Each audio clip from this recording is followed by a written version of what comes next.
El tipo que me humilló frente a toda la escuela pensó que se había salido con la suya para siempre. Pero 10 años después, terminé siendo su jefe, y la venganza llegó de la manera más inesperada. Oigan, tengo que contarles esta historia porque todavía no puedo creer cómo se dieron las cosas. Es sobre algo que pasó en la preparatoria y cómo el universo tiene formas muy raras de hacer justicia. Sé que suena a película, pero les juro que todo esto es real. Primero necesito ponerlos en contexto sobre cómo era yo en la preparatoria, porque es importante para entender por qué lo que pasó me marcó tanto. Yo era el típico nerd gordito con lentes. Me llamaba Daniel, pero todos me decían Daniel Cerebrito o cosas peores. Era 2010, yo tenía 16 años, y era de esos chicos que se sabían todas las respuestas en clase pero que no tenían ni idea de cómo hablar con una chica. Vengo de una familia de clase media trabajadora. Mi papá era mecánico y mi mamá trabajaba medio tiempo en una oficina. Nada glamoroso, pero siempre me apoyaron en los estudios. Ellos sabían que yo era inteligente y que esa era mi oportunidad de tener una vida mejor que la de ellos. En mi preparatoria había esta jerarquía social supermarcada, como en todas las escuelas supongo. En la cima estaban los populares, los deportistas, las porristas, los chicos con dinero. Yo estaba hasta abajo, en el grupo de los raros que comían solos en el rincón de la cafetería. Pero había un chico que estaba en el nivel más alto de esa pirámide social, se llamaba Brandon Márquez. Era hijo del dueño de la concesionaria de autos más grande de la ciudad, súper guapo, capitán del equipo de fútbol, salía con la chica más popular de la escuela. Todo lo que yo no era. Brandon no era exactamente un matón típico. No me golpeaba ni me robaba el dinero del almuerzo. Su cosa era más sutil y, de alguna manera, peor. Me humillaba públicamente con comentarios graciosos que hacían reír a todo el mundo. Era experto en hacer que me sintiera como la escoria más baja del planeta sin ni siquiera tocarme. Durante segundo año, yo tenía esta obsesión súper tonta con una chica que se llamaba Andrea. Era bonita, inteligente, y a diferencia del resto de los populares, ocasionalmente era amable conmigo. Probablemente solo estaba siendo educada, pero mi cerebro de 16 años interpretaba cualquier sonrisa como una señal de que tal vez tenía una oportunidad. El error más grande de mi vida de preparatoria fue decidir invitar a Andrea al baile de primavera. Había estado planeando cómo hacerlo durante semanas. Practiqué el discurso frente al espejo, escribí y reescribí lo que le iba a decir. Finalmente, junté el valor un viernes durante el almuerzo. Andrea estaba sentada con sus amigas en una mesa cerca del área donde yo normalmente me sentaba. Me acerqué, sudando como si hubiera corrido un maratón, y le dije: «Hola Andrea, ¿puedo hablar contigo un segundo?» Ella me sonrió y se levantó. «Claro, Dani. ¿Qué pasa?» «Hasta ahí todo bien». Pero lo que no sabía era que Brandon y sus amigos estaban sentados en la mesa de al lado, perfectamente ubicados para escuchar toda la conversación. «Bueno», comencé, con la voz temblándome, «quería preguntarte si quisieras ir conmigo al baile de primavera». Andrea se veía genuinamente sorprendida, pero no en mal plan. «Oh, Dani, es muy dulce de tu parte preguntar». Antes de que pudiera terminar la frase, Brandon se levantó de su mesa y se acercó a nosotros con esa sonrisa que yo había aprendido a temer. «¿En serio, cerebrito?», dijo lo suficientemente alto para que media cafetería escuchara. «¿Le estás pidiendo a Andrea que vaya al baile contigo?» Toda la cafetería se quedó en silencio. Era como una de esas escenas de película donde el protagonista sabe que está a punto de ser destruido públicamente pero no puede hacer nada para evitarlo. «Brandon, no te metas», le dijo Andrea, pero su voz sonaba más molesta que defendiéndome. «No, déjame entender esto», continuó Brandon, ahora caminando alrededor de mí como si fuera un tiburón. «Tú, Daniel, el que nunca ha tenido novia, el que se la pasa leyendo libros de computación en el receso, le estás pidiendo a la chica más bonita de segundo año que vaya contigo al baile». Podía escuchar risitas por toda la cafetería. Mi cara estaba roja como tomate. Yo solo. Traté de decir algo, pero Brandon me interrumpió. «¿Sabes qué, cerebrito? Me parece súper gracioso que pienses que tienes alguna oportunidad. O sea, mírate». Se volteó hacia Andrea. «Andrea, dile la verdad. ¿En serio irías al baile con este perdedor?» El silencio que siguió fue ensordecedor. Andrea me miró con una expresión que era mezcla de pena e incomodidad. «Dani, yo ya tengo pareja para el baile», me dijo suavemente. Pero Brandon no había terminado. «¿Sabes que sería divertido?», le dijo a sus amigos, pero hablando lo suficientemente alto para que todos escucharan. «Que alguien hiciera una apuesta sobre cuántas chicas van a rechazar al cerebrito antes de que se dé cuenta de que está en una liga completamente diferente». Las risas se hicieron más fuertes. Yo quería que la tierra me tragara. De hecho, continuó Brandon, apostaría mi mesada de todo el mes a que ninguna chica de esta escuela iría al baile con Daniel. Ni las del grupo de teatro, ni las del club de ciencias, ni siquiera las que están desesperadas por tener pareja. En ese momento, algo se rompió adentro de mí. No era solo la humillación, era la forma en que Brandon había convertido mi momento más vulnerable en entretenimiento público. Me di la vuelta y salí corriendo de la cafetería. Literalmente corriendo, como niño pequeño. Detrás de mí escuchaba las carcajadas de toda la escuela. Ese día me fui temprano a casa fingiendo que estaba enfermo. Mi mamá se dio cuenta de que algo malo había pasado, pero yo no le dije nada. Me encerré en mi cuarto y lloré como no había llorado desde que era niño. Los siguientes días fueron horribles. La historia se había esparcido por toda la escuela. Dondequiera que iba, podía escuchar susurros y risitas. Brandon había logrado convertirme en el chiste oficial de la preparatoria. Pero lo peor de todo no fue la humillación pública. Lo peor fue que Brandon tenía razón. Ninguna chica quería ir al baile conmigo.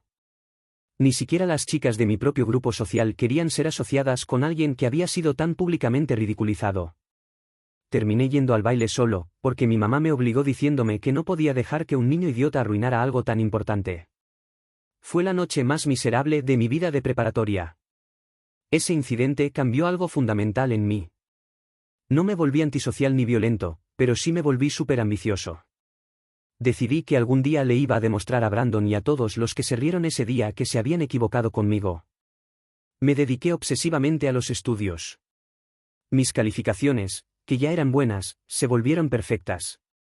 Empecé a participar en competencias de matemáticas y ciencias a nivel estatal. Aprendí programación por mi cuenta y desarrollé mi primera aplicación cuando tenía 17 años. También me dediqué a cambiar físicamente.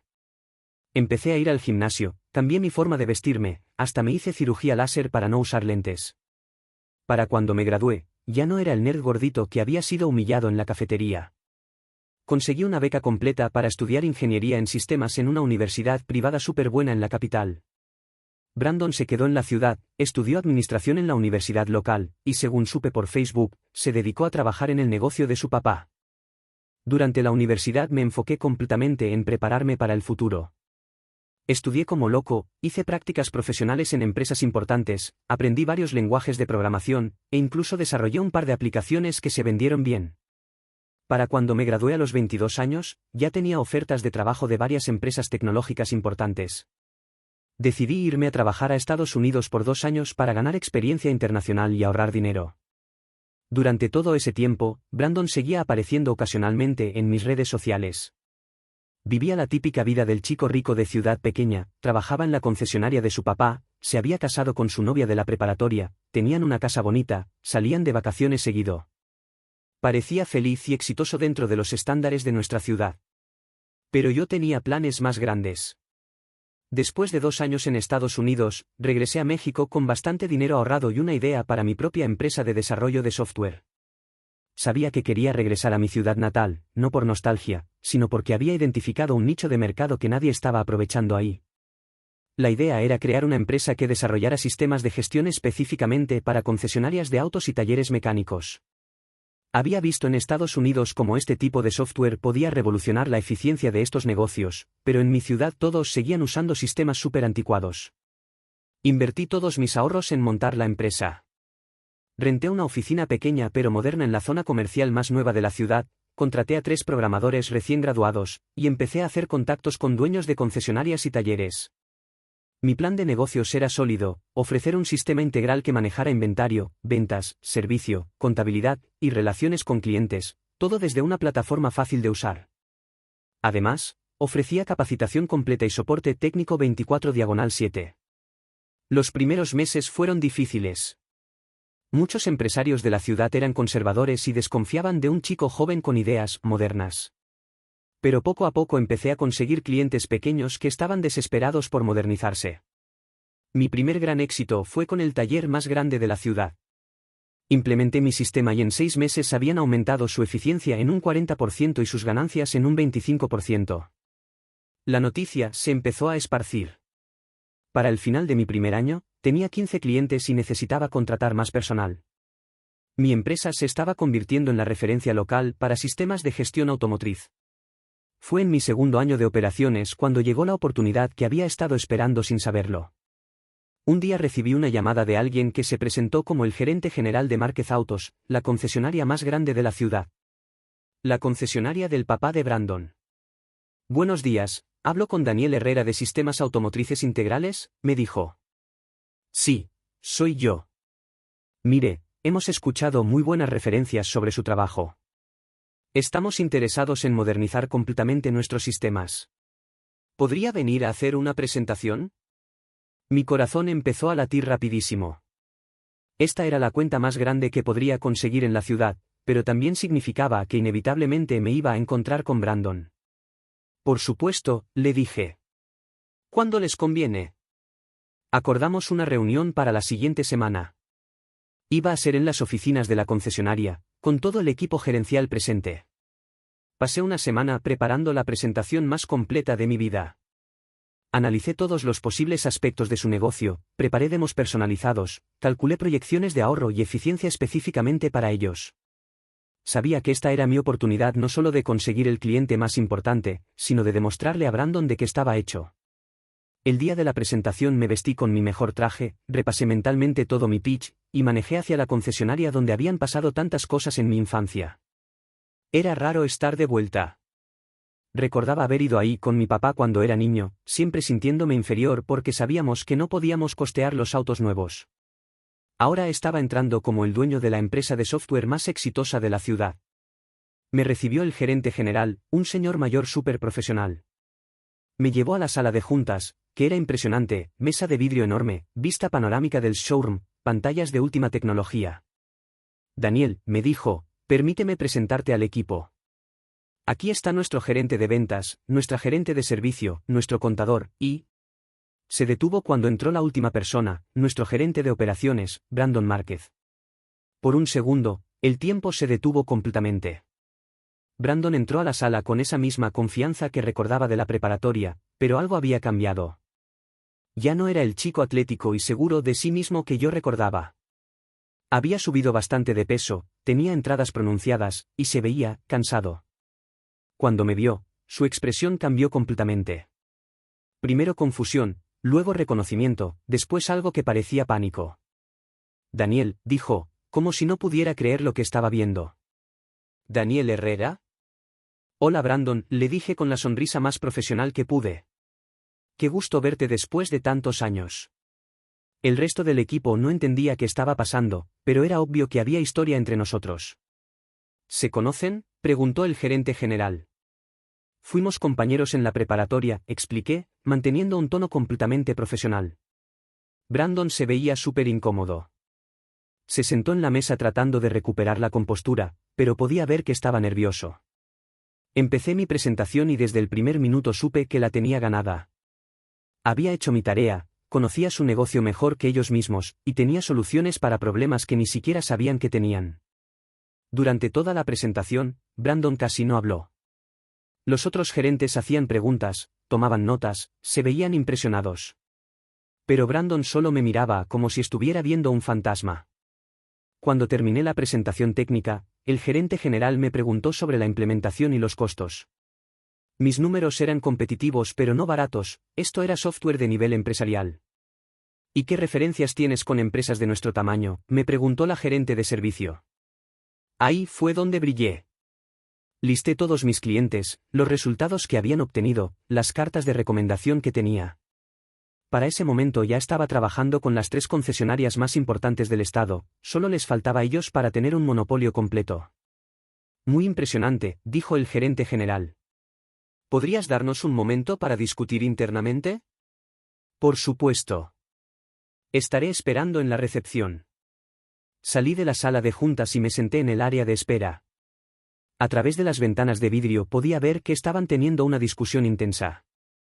Brandon gesticulaba mucho, parecía estar argumentando algo con pasión, pero el resto del equipo lo estaba contradeciendo. Después de 20 minutos, el gerente general salió solo. Daniel, el equipo está muy impresionado con tu propuesta.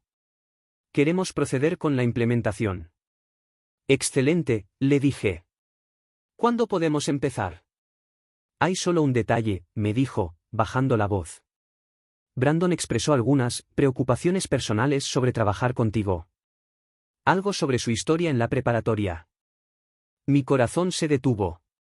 ¿En serio Brandon iba a tratar de sabotear esto por algo que había pasado hace más de 10 años? Entiendo, le dije calmadamente.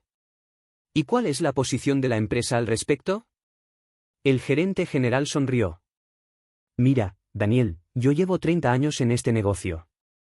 He visto muchas cosas. Lo que importa aquí son los resultados y el profesionalismo. Tu trabajo habla por sí mismo. Se inclinó hacia mí y bajó más la voz. Entre tú y yo, Brandon es hijo del dueño, pero eso no significa que tome las decisiones importantes. Y francamente, necesitamos modernizarnos urgentemente para mantenernos competitivos. ¿Entonces? Entonces vamos a proceder contigo. Pero necesito pedirte un favor profesional, sé que tienen historia, pero por el bien del proyecto, espero que puedan mantener las cosas estrictamente profesionales. Por supuesto, le dije. Yo estoy aquí para hacer un trabajo, no para resolver asuntos del pasado. Firmamos el contrato esa misma tarde. Era el proyecto más grande de mi empresa hasta ese momento, con un valor de casi $500,000 y un contrato de soporte de 3 años. Cuando salí de la concesionaria, me senté en mi carro por unos minutos tratando de procesar lo que acababa de pasar. El niño que había sido humillado en la cafetería de la preparatoria acababa de conseguir el contrato más importante de su carrera, y Brandon Márquez iba a ser su subordinado directo en el proyecto. La ironía era deliciosa, pero también me di cuenta de que tenía una responsabilidad enorme. Si arruinaba este proyecto por resentimientos personales, podría destruir mi reputación y mi empresa. Tenía que ser completamente profesional. La implementación comenzó 2 semanas después. Mi equipo y yo llegamos a la concesionaria el primer día listos para empezar a instalar y configurar los sistemas. Brandon fue asignado como mi contacto principal dentro de la empresa, lo que significaba que tendríamos que trabajar juntos estrechamente durante los próximos 3 meses. Los primeros días fueron súper tensos. Brandon era cortés pero frío, respondía mis preguntas con monosílabos, y era obvio que no quería estar ahí. Pero conforme pasaron las semanas, algo interesante empezó a pasar. Brandon se dio cuenta de que yo realmente sabía lo que estaba haciendo, y que mi sistema iba a hacer su trabajo muchísimo más fácil. Una tarde, estábamos revisando los reportes de inventario cuando Brandon me dijo: Daniel, tengo que admitir que esto está quedando increíble. El sistema viejo era un desastre total. Gracias, le dije. Es exactamente para esto que desarrollo el software. Hubo un silencio incómodo, y después Brandon agregó: Mira, sobre lo de la preparatoria. Brandon, lo interrumpí, estamos trabajando. Eso fue hace más de 10 años. Somos adultos ahora. No, déjame decir esto, insistió. Lo que te hice en la cafetería ese día, estuvo muy mal. Era un idiota adolescente que pensaba que humillarte me hacía ver mejor. Me sorprendió su honestidad. ¿Está bien, Brandon? Ya pasó. No, no está bien. He pensado en eso muchas veces a lo largo de los años. Especialmente después de que empezaste a tener éxito y la gente en la ciudad empezó a hablar de ti. Eso me llamó la atención. ¿La gente habla de mí? ¿En serio no lo sabías?, me preguntó. Daniel, eres como la historia de éxito local. El chico nerd que se fue y regresó convertido en empresario exitoso. Todos hablan de cómo le demostraste a la ciudad que el cerebro vale más que las conexiones familiares. Era la primera vez que escuchaba esa perspectiva. Había estado tan enfocado en construir mi empresa que no me había dado cuenta de cómo me percibían en la comunidad. ¿Y tú qué piensas de eso?, le pregunté. Brandon se quedó callado por un momento. Pienso que tenías razón y yo estaba equivocado. Pienso que desperdició la oportunidad de ser tu amigo en lugar de tu enemigo. Esa conversación cambió completamente nuestra dinámica de trabajo. Brandon empezó a ser genuinamente colaborativo, incluso me ayudó a identificar problemas y oportunidades de mejora que yo no había visto. Una noche, trabajando tarde para terminar la migración de datos, Brandon me invitó a tomar una cerveza cuando termináramos. ¿Sabes qué es lo más loco de todo esto?, me dijo mientras tomábamos cervezas en un bar cerca de la concesionaria. ¿Qué? Que probablemente eres la primera persona en años que me ve como algo más que el hijo del dueño. Todos aquí me respetan por mi apellido, pero contigo tengo que ganarme el respeto con trabajo real. Me di cuenta de que Brandon también había estado viviendo en una prisión, solo que dorada. Nunca había tenido que demostrar su valor real porque siempre había tenido el respaldo de su familia. ¿Te gusta trabajar en la concesionaria?, le pregunté. ¿Honestamente? No. Siempre quise estudiar diseño gráfico, pero mi papá me dijo que eso era una pérdida de tiempo, que tenía que prepararme para hacerme cargo del negocio familiar. ¿Y por qué no lo haces ahora? ¿A los 26 años? ¿Con esposa e hipoteca? Ya es muy tarde para cambiar de vida. Brandon, le dije, yo empecé mi empresa a los 24. Nunca es demasiado tarde. Esa noche tuvimos una conversación larga sobre sueños, arrepentimientos, y las presiones familiares. Me di cuenta de que Brandon no era el villano que yo había construido en mi mente durante todos estos años. Era solo un chico que había tomado decisiones diferentes y que también estaba atrapado en las consecuencias. El proyecto terminó exitosamente 3 meses después. La concesionaria estaba funcionando con una eficiencia que nunca antes habían tenido, sus vendedores estaban felices con el nuevo sistema, y el dueño estaba tan impresionado que me recomendó con otras empresas del sector. Pero lo más importante para mí no fueron los resultados técnicos, sino la transformación personal que había vivido. En algún punto durante esos 3 meses, me di cuenta de que ya no sentía enojo hacia Brandon. La venganza que había estado esperando inconscientemente durante años había llegado, pero no de la manera que esperaba. No había sido una humillación pública ni una demostración dramática de superioridad. Había sido algo mucho más sutil y poderoso, había logrado que la persona que me había hecho sentir inferior me reconociera como superior, pero desde un lugar de respeto mutuo en lugar de resentimiento. El día que entregamos el proyecto oficialmente, Brandon me pidió hablar en privado. Daniel, quiero ofrecerte algo, me dijo. Mi papá está súper impresionado contigo. Quiere ofrecerte que vendas tu empresa y te conviertas en nuestro director de tecnología corporativa. La oferta era generosa. Mucho dinero, estabilidad, respeto inmediato en la comunidad empresarial local. Es una oferta increíble, Brandon, pero tengo que declinarla. ¿Por qué? Porque tengo planes más grandes. Esta ciudad es solo el principio. Brandon sonrió. Sabía que ibas a decir eso. Solo quería asegurarme de ofrecértelo. ¿Y tú qué vas a hacer?, le pregunté. Creo que voy a tomar tu consejo. Voy a hablar con mi papá sobre estudiar diseño gráfico en las noches. Tal vez pueda encontrar una manera de combinar mis intereses con el negocio familiar. Nos despedimos con un apretón de manos y, por primera vez en más de 10 años, con respeto mutuo genuino. Han pasado 3 años desde entonces. Mi empresa ahora opera en 5 ciudades diferentes y tengo más de 30 empleados. Brandon efectivamente estudió diseño gráfico y ahora maneja toda la estrategia de marketing digital de la concesionaria, que se ha convertido en la más exitosa del estado. Ocasionalmente nos mandamos mensajes sobre proyectos o nos vemos en eventos empresariales de la ciudad. Nunca nos hicimos amigos cercanos, pero tampoco somos enemigos. La venganza que había estado buscando durante años llegó, pero no como yo esperaba. No fue una humillación pública ni una demostración dramática de poder.